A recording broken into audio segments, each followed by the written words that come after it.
Hello again, hope everyone's well. So a little change of plan. I did say in a video last week that we were going to get the fuel cell and everything back in the car. Well, that was the aim for this week.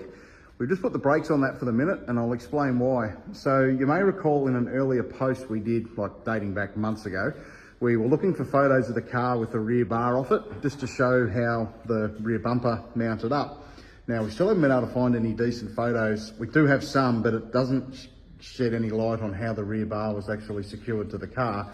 And we've gone and had a look at several other AUs and everyone is mounted different. Now, what was unique to this car that we've been able to see is the rear bar had two screws in here below the tail light holding it on. And it was on pretty well 2000, 2001, it was all identical. And it's only got one screw in the front where a lot of them had two. So there's obviously a theory with that. It would have been easier to take on and off. There'll be a magnitude of reasons why, but they stuck with it for 2 years. So it was obviously a good system, however they had it. So the biggest question for us was, what does it screw to? Because if you have a look on the inside or under here, there's nothing really for it to mount to, which was going to prove a little bit of a challenge. So if we go inside without the fuel cell in the car and come up under the boot, so there's your fuel system and everything there, and we turn around, we're inside the boot. But if we go below the boot floor where the diffuser would hook into the fuel cell, we've got full access to the underside of the boot floor, and it becomes apparent that the rear rails are perfectly in line with those screws.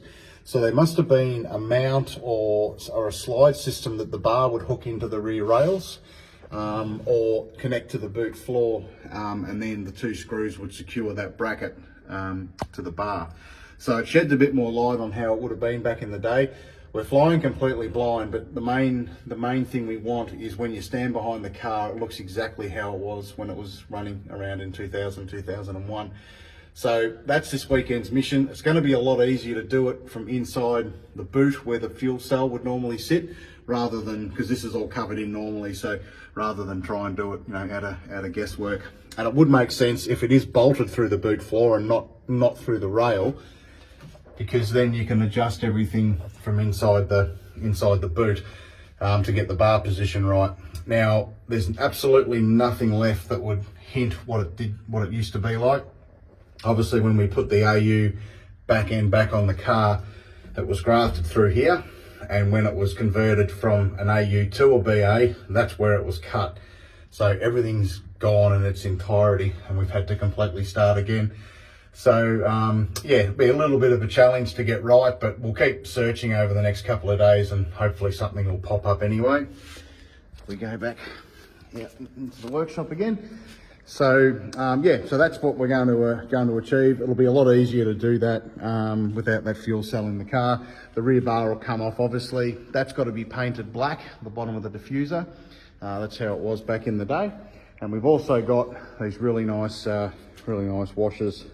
There'll be a technical name for them, I'm sure. That escapes me at the moment, but little stainless screws that recess into those washers. So they'll go, instead of having just the bolt we've got there now, they'll have that in there, which will look a lot nicer, and that'll also do the front bar as well.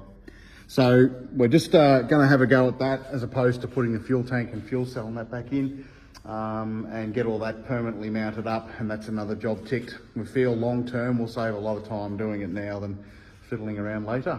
So we'll keep you in the loop as we go. Hopefully we have a productive weekend and we'll share it with you as we go along. So thanks again for your support. We'll speak with you soon.